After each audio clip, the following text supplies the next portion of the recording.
저는 불과 작년 6월까지만 해도 87kg를 유지하는 모태 뚱뚱이였습니다. 그랬던 제가 11개월 만에 이렇게 달라졌습니다.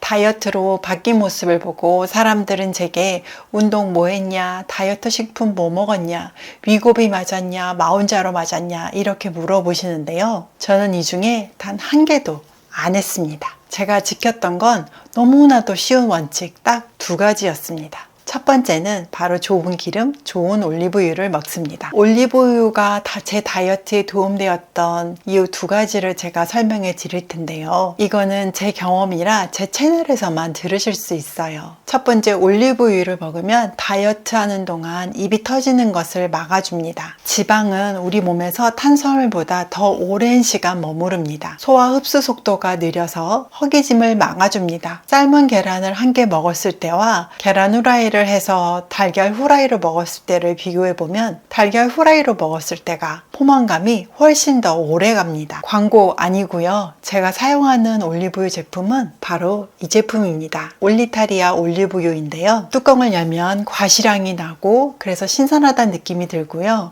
맛있습니다. 그리고 중요한 것은 올리브유에서 꼭 확인해야 될 것이 바로 상가인데요. 상가가 0.8 이하일 때 국제적으로 엑스트라 버진 올리브 오일 등급을 받을 수 있습니다. 올리타리아 올리브유 같은 경우는 회사 내에서 자체적으로 품질 관리를 위해서 상가를 0.5 이하로 관리한다고 합니다. 이것은 우리 몸에 좋은 폴리페놀, 비타민 E 같은 항산화 성분이 덜 손상된 상태라는 것을 의미합니다. 올리브유를 바꾸기 전에는 제가 아보카도유를 썼었는데요. 아보카도유에도 올리브유처럼 단일 불포화 지방산인 올레산이 풍부하게 들어있습니다. 혈관 건강에 도움이 되는 성분이죠. 큰 차이점이 있다고 하면 아보카도유는 발암점이 더 높다고 하니 더 안전하게 섭취할 수 있을 것 같았어요. 그런데 다이어트를 하면서 올리브유로 바꿨습니다. 바로 폴리페놀, 비타민 E 같은 항산화 성분 때문인데요. 다이어트를 하는 내내 몸이 쑤셨습니다. 처음에는 괜찮았는데 먹는 칼로리를 줄이고 그로 인한 영양소 부족이나 급격한 변화로 이런 현상이 나타날 수 있다고 해요. 또 살이 찌면 우리 몸에 기만세포 안에 염증 물질이 쌓이는데 다이어트를 하면서 이 지방이 몸속 혈류로 나오고 그래서 몸살 같은 통증을 느낄 수 있다고 합니다. 그리고 탄수화물 대신 몸에 있는 지방을 태워서 에너지원으로 사용해야 되니까 여기서 오는 피로감 또 전신 통증을 제가 느꼈었고 올리브유가 통증에 도움이 되는지 제가 문헌을 한번 찾아봤거든요. 같이 한번 읽어보겠습니다. 올리브를 저온에서 압착해 처음 얻은 기름을 말하는 엑스트라 버진 올리브유는 올레오칸탈이라는 천연 화합물을 함유하고 있다. 올레오칸탈 성분은 통증과 염증을 유발하는 COX 효소를 억제하는데 비스테로이드성 소염 진통제와 유사한 역할을 해 천연 진통제이자 항염증제로 불리기도 한다. 또 올레오칸탈 성분은